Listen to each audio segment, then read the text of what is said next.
Olá, pessoal! Vamos à questão 100 do Enem de 2009. Ela é uma questão que envolve o gênero dramático ou teatro.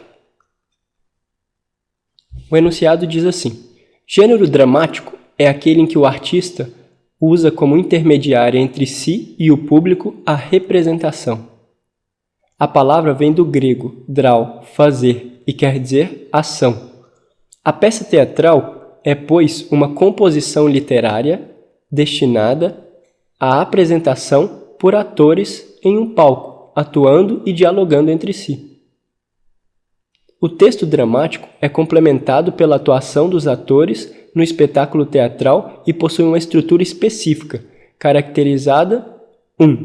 Pela presença de personagens que devem estar ligados com lógica uns aos outros e à ação. 2.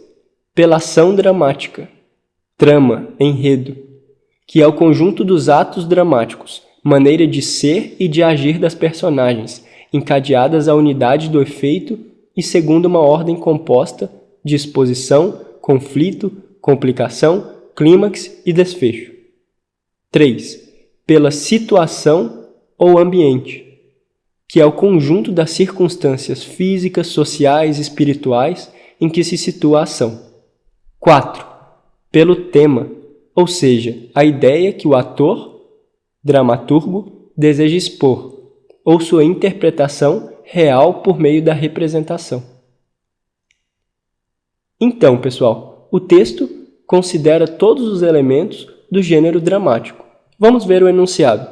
Considerando o texto e analisando os elementos que constituem o espetáculo teatral, conclui-se que: letra A. A criação do espetáculo teatral apresenta-se como um fenômeno de ordem individual, pois não é possível uma concepção de forma coletiva. Não, o teatro se concebe de forma coletiva pelos vários atores representando diversas personagens, o que torna o item incorreto. Letra B. O cenário onde se desenrola a ação cênica é concebido e construído pelo cenógrafo, de modo autônomo e independente do tema da peça e do trabalho interpretativo dos atores. Não, o cenário, como dito no texto, é totalmente atrelado ao tema e ao enredo da peça. Assim, o cenógrafo não deve construí-lo de forma autônoma, ou seja, desvinculada e independente do tema. O item está incorreto. A letra D diz: o corpo do ator na cena tem pouca importância na comunicação teatral, visto que o mais importante é a expressão verbal, base da comunicação cênica em toda a trajetória do teatro até os dias atuais. Neste item, ele está falando que apenas o que o ator fala, ou seja, apenas a expressão verbal é importante.